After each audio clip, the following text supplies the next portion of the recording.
Welcome to the Anxiety Crusher series. So this is a series I'm doing. It's using my 7-step reset model, which is designed for transformation, and applying it to anxiety because there are similarities in both of those. And I'll show you an illustration of that in a moment. The reason I have the 7-step reset is my audience is over 50. Transformation After 50 is my podcast. And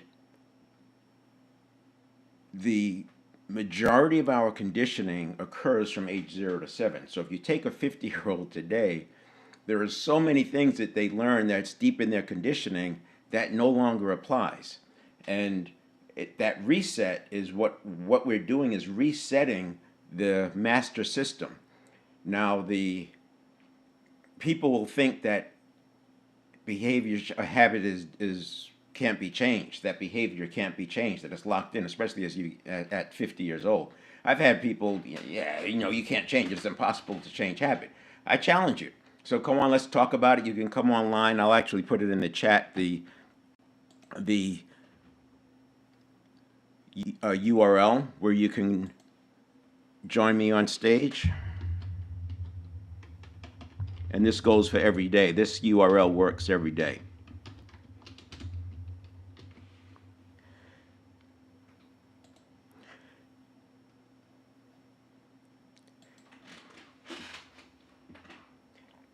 Not only is habit change possible, it's actually much more accessible than people think. The challenge is that the model is wrong. The model that people use is wrong. Now, when I say wrong, the majority of it is correct, but it misses two really important points. And if you go back to the New Thought era, which was around 1850 to 1940 or so, and that was brought about by the philosophers sharing information and the advent of the printing press. Those two things came together and caused an explosion of written literature. William James, late 1800s, Law of Attraction, late 1800s. Then you had Dale Carnegie in 1900s, Wallace Wattles, early 1900s, Florence Shinn, Game of Life, early. All these folks who were talking about the power of they called it the subconscious mind. And the reason it's called the mind is because they didn't have the scanning tools available back then to understand what was going on with the network of neurons. That's why you'll hear me say network of neurons, aka subconscious. But when I do say subconscious, I won't call it a mind. I won't give it that much credit because it's not a mind. A mind can think, it can relate the unrelated, it can create in the field of infinite possibilities. The subconscious network of neurons is all associations. The more you look into this work, the more you'll see that physics is at play. And it makes sense as to how the ancient philosophers were able to get it so right, other than this one part about the network of neurons, because they looked at nature. And if everything is atoms, if you agree with that, and that's the more of the quantum view of physics versus the Newtonian view of physics, once you see that everything is atoms, you can see why you can look at a plant. You can look at how water moves. Bruce Lee talked about this a lot. You can look at how water moves, and you get understanding about why things are the way they are. Now, the 7 performance areas is why I have the 7-step reset. The 7 performance areas is the model I use in helping people go through the transformation. That transformation is to first get a handle on the things that are in our control, the mental, physical, spiritual. When I say spiritual, I'm talking about the higher self, and then the emotional. So mental, physical, spiritual, everyone would agree this is in your control. The emotional is also in your control, but people may feel like they can't do anything about it. So I know people who are deep into emotional intelligence, and they are still working. They know this stuff, and they are still working on regulating in difficult situations. What I'm telling you is that none of this has to be a thing. We put emotional in your charge too. So now we have these 4 are in your control: mental, physical, spiritual, emotional are all in your control. And it's important to have emotional there because emotional is the gateway to the things where you need to interact with other people. So the relationships, professional and financial, when you have goals over here and quests that involve these, you have to involve other people. You can't have a relationship without other people, professional, even financial. Even if you're a trader, every buyer still needs a seller. So we first get a handle on this. And like to say we do laps around this. Sort of facilitate those laps, I use the 7-step reset because there's always links and we're always pushing on it and we're trying to break it. The reason we want to break it is to find that next weak link so that we can fix this sort of in the lab rather than out in the real world. And then once this is reasonably in place, we start the quest, relationship, professional, and financial, the real work, and we'll continue to break it. So that's where the people get triggered, they run into things, and this triggering,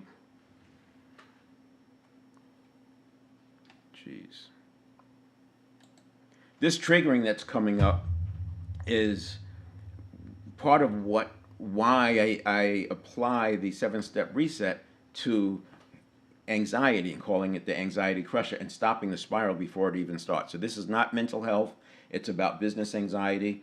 It's about dealing with the VUCA, volatility, uncertainty, complexity, ambiguity, and not letting it become our experience, which ends up being the BANI, right? Brittle, anxiety, or anxiousness, brittle anxiousness, nonlinear, and incomprehensible. That's the experience that we have because it's just coming at us. And what I like to say is the VUCA is not going away. You're not going to put that toothpaste back in the tube because part of it is the result of the exponential curve that technology has been on for the last 50 years, more than 50 years. In the early 70s, Moore's Law said that, and this was the CEO of Intel at the time, that the technology capability will double every 18 months. And it moved around every year, every 18 months, every 2 years, but they settled in 18 months by 72. And if you double anything more than 20 times, you're on a very steep vertical part of that exponential curve. This is why you can see artificial intelligence being new versions of artificial intelligence being created that are a fraction of the cost. So OpenAI, several $100 million, and there was just, and then you had DeepSeek that was a fraction of that, and then just recently another company came up with an artificial intelligence system that was less than $5 million, and all this is within a couple of years. So this is what I'm talking about. That's why I'm saying it's not going away, which is why I'm doing this work, because people have to have a way to maintain agency no matter what's going on around them, and that's the model. No matter what's the chaos, that you can maintain agency and you can have coherence. Today we're talking about physiology, and you're going to see some parallels with physiology and start to make that connection that, wow, this really is the network of neurons. A big part of this is that humans make about 33,000 decisions a day. So that's a stimulus response cycle every other second, assuming we're awake about 65,000 seconds, and assuming that 95% of everything we do is done by habit. And that number has been around. I first heard it in the 70s, but I heard it from people who were 40 and 50 years old. And so at least 2 lifetimes, I know they've been saying 95% of everything we do is done by habit. And if you Google it today, you still come up with that same number. And I accept it. That number is certainly true in my own experience. So if you look at that, then this 33,000 decisions per day is more like 31,500 stimulus response cycles and then a little bit of conscious mind sprinkled in there. Real decisions. So most of our experience is habitual. Now, when you look at habitual behavior, that becomes the person's personality. And we say, well, they are not their behaviors. That's true. But when I say so-and-so did X, Y, and Z, or so-and-so's personality is this, I'm actually describing their behaviors, their personality, which means they can actually change their personality by changing their behaviors. How do you change your behaviors? You change them at the habitual level. The reason why habits are so difficult in people's mind to change, and they're not, but the reason why people perceive them to be difficult to change is because people believe that habits live in the mind. Habits don't live in the mind. They live in the network of neurons, and that's the big deal. They live in the network of neurons. And today, with the physiology, so I'm doing physiology today, and I'll talk about it again for part two, and then rather than have a part three of physiology, I'll use physiology in step two. So we're in step one right now: beliefs, neuroplasticity, priming, mindset, and then physiology. Step two is like a dashboard where we're checking in to make sure that we're in that powerful present moment state. And if we're not, do something on purpose to get back there. So we have tools to get back to a powerful present moment instantly, as well as making it your status quo. And that's what we want. We want the status quo to be powerful present moment, but we recognize things happen. The more you do this work, the less and less you'll experience getting knocked off kilter, having to regulate. It just doesn't happen anymore, and there's reasons why. And then we have the 7-step reset. So this is the big deal right here, the 7-step reset. And you have step one, which is where we are: beliefs, neuroplasticity, priming, mindset, physiology. As I said, step two, the virtual check-in and adjust. So it's like mental, physical, spiritual, emotional state. What's your state of being, and also your self-image. But I'm going to use physiology as, because it is such a important part of it in here, and we'll use physiology as the KPI, so to speak.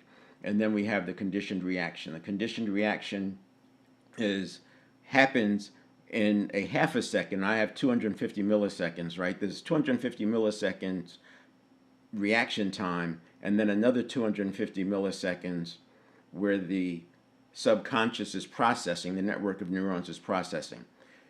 And then at a half second approximately, that's when the conscious mind can kick in. It doesn't always kick in right away. That's why they'll say if a person talking on a cell phone, even if it's hands-free, has a reaction time of someone who's alcohol impaired. That's because if you are engaged in something else, your conscious mind sort of has to drop that thing and then pick up the other thing. And so you add another 100 to 200 milliseconds. So this is why that reaction time could be 3/4 of a second versus a half a second. But this is where the real life happens. This is the quarter to a half second, but it starts during that 250 millisecond reaction time. The subconscious is not just waiting to receive information. What's going on is the cognitive biases. We've got mental heuristics, meta programs are happening in there. There's a check-in to see where we are. In fact, priming is actually already listening before the stimulus even happens. It's like those recorders that pick up the audio and the video. When you push the record button, it picks it up what was going on 2 seconds before to make it cleaner, your recording cleaner. It's similar to that you're always primed for a stimulus. So whatever stimulus happens, the priming that's immediately before that is applied, right? So you're always being primed. And it's very, very important to understand priming. And then we get into the step 4, and there's a pause. We build a pause in here so that step 4 is the response. We don't want the response to equal the reaction, so that's why we have that pause. But if you don't do this kind of work, by 50, most people's response will equal their reaction, and this is very visible when you see somebody being triggered. And then we have the emotional modulation. That's an optional step if needed. And again, if you do this work on the pre-stimulus side, you'll find that you don't need the emotional modulation. And the emotional modulation is where you make sure you get back to that present moment before you take action.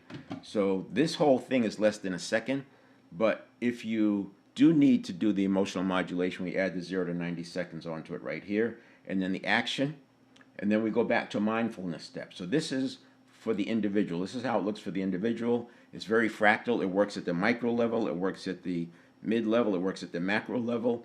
And what I do next, the next phase I'll get into is the leadership. So 1-to-1, and then we'll do leadership 1-to-many. And this same 7-step applies, except that the leader, we're focusing on step 7, 1, and 2. 7, 1, and 2.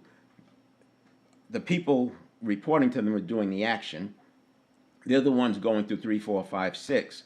but the leaders have to create the environment. And you've heard culture eats strategy for lunch, and companies spend millions of dollars over a lifetime on strategy, and it would be a lot cheaper to fix culture. And people think, well, you can't fix culture. Culture eats strategy for lunch, but you can fix culture because culture is a roll up of the collective habits. And as you do this work, so this 7 step even applies at the corporate level. If I'm looking at the corporate level, we're doing these steps are not happening in quarters of a second. These steps are happening in quarters or longer. This could be a 2 year cycle. This could be a 2 year process where you change culture, and you have to start changing at the leadership level, but you do change leadership at the frontline level. Beyond the scope of this, but we'll get into that probably in February. We'll get into the one to many, which would be the culture. For now, I'm talking about anxiety because I want people to be able to understand it. And once you understand it that way, it makes it easy to apply. And that's the biggest challenge, is having people be able to apply this work in a way that's seamless, so they don't have to think about it. You've heard the thing, you want to go from unconscious incompetence to conscious incompetence to conscious competence to unconscious competence. And that's where we want to get to, is unconscious competence. And when you're in unconscious competence, that's when you won't see the situations happening. So we're talking about physiology today. And physiology, this is, I'm going to just go through some stories here. So back in my teens, this started in my teens. There was a book, Aikido in Daily Life. I was big into martial arts. I was in a neighborhood where uh, this special forces guy, he created a system. So this was around the Bruce Lee time. So Bruce Lee created Jeet Kune Do. This special forces created Yaribu, and you can still find that online. There's another master right now still moving that Yaribu forward. And a lot of the people who came up under that school were bodyguards. And it was real. This was real, what I like to call real martial arts. It was before MMA, but these guys were serious. And then guns made their way into the cities, and you didn't see as many martial artists as bodyguards anymore. But one of the books that we had that we were using was called Aikido in Daily Life. And that book is still available, Aikido in Daily Life. And there was a breathing exercise in this book that it it had a 40-second exhale. It was very difficult, and you have to kneel in a very difficult position. I didn't make the connection back then about how much of it was physiological. So we're always thinking it's changing the mind. We're doing something to the mind. And this arduous breathing practice, spending that sitting position for 45 minutes to an hour, these long breathings, one of the reasons why I pushed off meditation for so long, because that was such an arduous thing. Exhaling for 40 seconds and holding the breath for 30 seconds, that was difficult. And I recorded clappers. I recorded myself clapping, or like sandals clapping to for the signal, and I would go through that meditation process. And then through that book, there were different, we call them like parlor tricks, right? Where you can have somebody's head and feet. That's it. The head and the feet are on each chair, and three people were sitting on the body. I never got to three people, but we did it with one. It was we could get one. We had the unbendable arm, where you do these breathing techniques, the unbreakable circle. So all these things, you could get into this state through this breathing. Another example. So there were several people from my neighborhood as a teenager who were into this, and several stayed. So there's another gentleman. He's well into his 70s, and he stayed with Aikido. He's an Aikido master. Stayed with it all this time. And this guy made a post, and he said he started using the Wim Hof method 5 years ago, and he said he swears by it. He would tell anybody that they should drop what they're doing and use the Wim Hof method. Now, for somebody who's been into martial arts for 50 or 60 years and a master, and to say this one breathing method was so important, and remember, Aikido has a lot to do with breathing, and he said the Wim Hof method is so powerful, highly recommends it. That got my attention. And there's a book you can read, Just Breathe, by Dan Brule, Brule, I think it is, Dan Brule. Great book on breathing. This guy trained with special ops and uh, SEALs, and he brings some of that experience in. Very practical because he lived the experience and he used this breathing in life. So that was another example. Then you get to willpower. So the connection between willpower and heart rate variability, when I first heard that maybe 5 or 6 years ago, I struggled with seeing the connection. Now, what I understand, now that I understand heart rate variability, and I've learned more about willpower, and part of the challenge is we learn these things in silos, and the silos, the masters, so to speak, and the gurus of the silos don't necessarily talk to each other. So these things exist in silos. But when you have the experience across all of them and you're looking across and you're making it using a first principles thinking and you're reconciling each one, then you start to see it. So understanding willpower without understanding I don't want power makes it harder. So I don't want power gets triggered when you start leaning into willpower. Willpower, we all know what that is. Willpower is more available to us in our teens and our 20s because partly because the prefrontal cortex is forming, and the prefrontal cortex has 20 billion neurons. So we have 100 billion neurons. The prefrontal cortex has 20 of those, 20 billion of those, and it's forming from age 19 to 27. Because of the forming of the prefrontal cortex, there's an abundance of neurotransmitter and synapses, which makes it easier for us to change behavior, myelinate neural pathways, activate neural pathways, and build strength in our neural pathways, strengthening the signal, and the abundance of dopamine. Dopamine, we know that's a habit formation neurotransmitter, but it's also a signal amplifier. And then you have serotonin, which is a mood enhancer. There's an abundance of serotonin during that time as well, and it's obviously easier to take on hard things when you have the good moods. But what happens is, in that, because of the conditioning that happens from 0 to 7, and then the tweaking of it from, I'll say, 8 to 19, that's where our personality comes in. It's adjusting.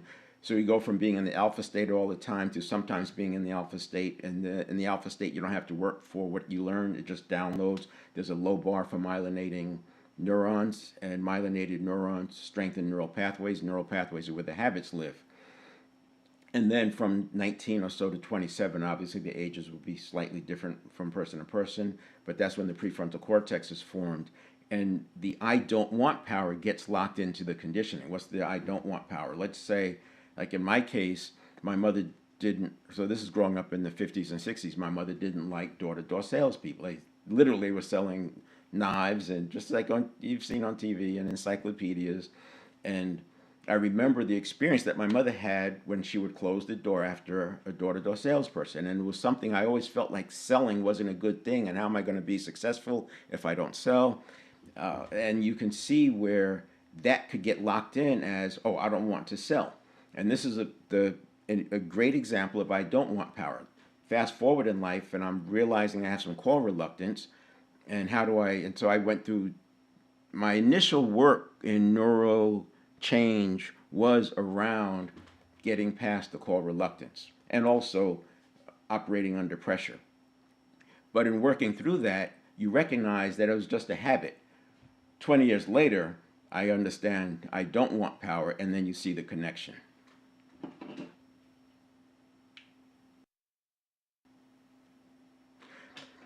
Now, when I would use willpower to push past the call reluctance, that triggers, because associations are neural pathways, neurons that fire together wire together, and the ones that wire together fire together.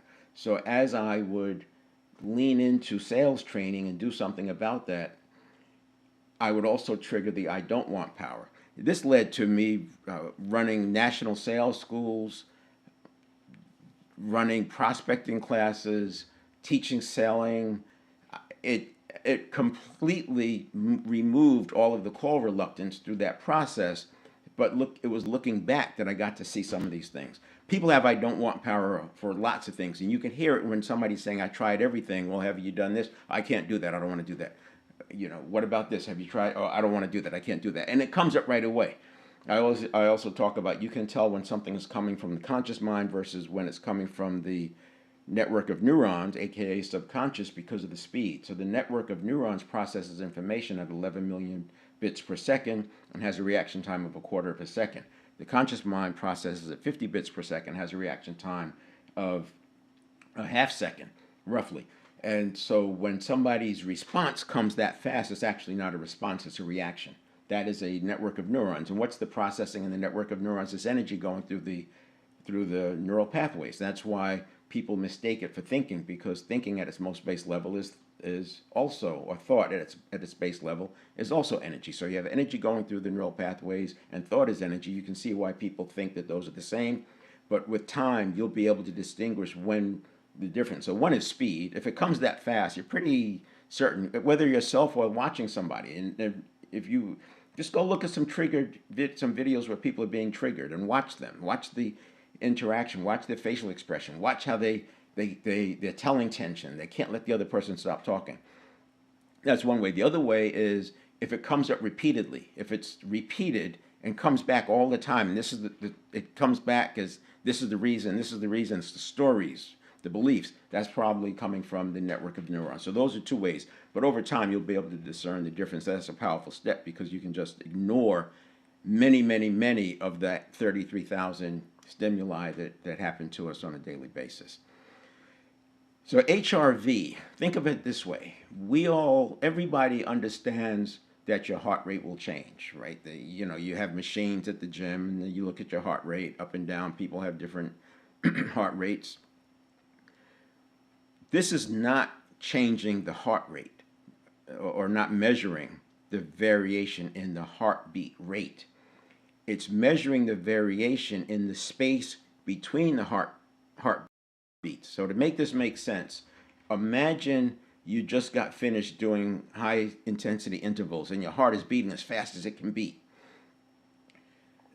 There would be very little variability in the space between each beat because the body's starving for blood and oxygen and it's pushing as hard as it can, so every space is used up. When you're in a completely calm state, when you're in a relaxed meditative state, your heart beats, the space between the heartbeats will vary, and the higher the variation or the variability, that's when you have higher willpower. So this is a measure of how calm you are. So there's a physiology of coherence, a physiology of communication, a physiology of presence, a physiology of agency, because it comes down to this, that variability.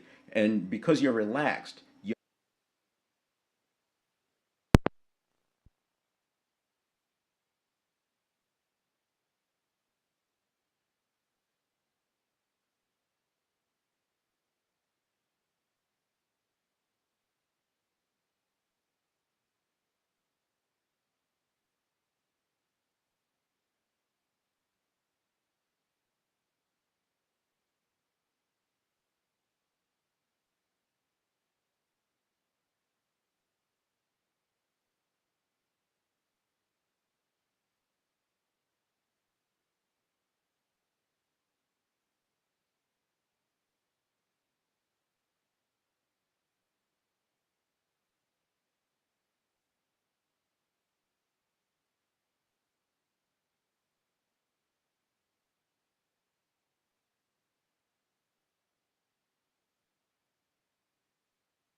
It looks like my audio went out. I don't know how long it's been out. Let me just take a quick check.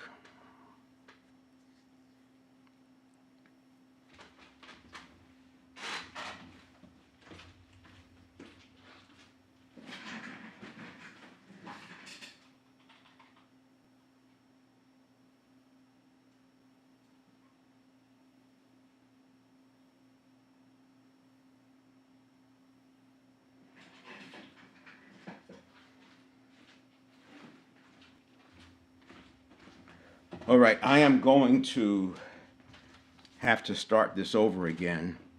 I didn't catch that the audio went out. Looks like my battery pack had an issue. Okay, let's close this one down and I'll come back.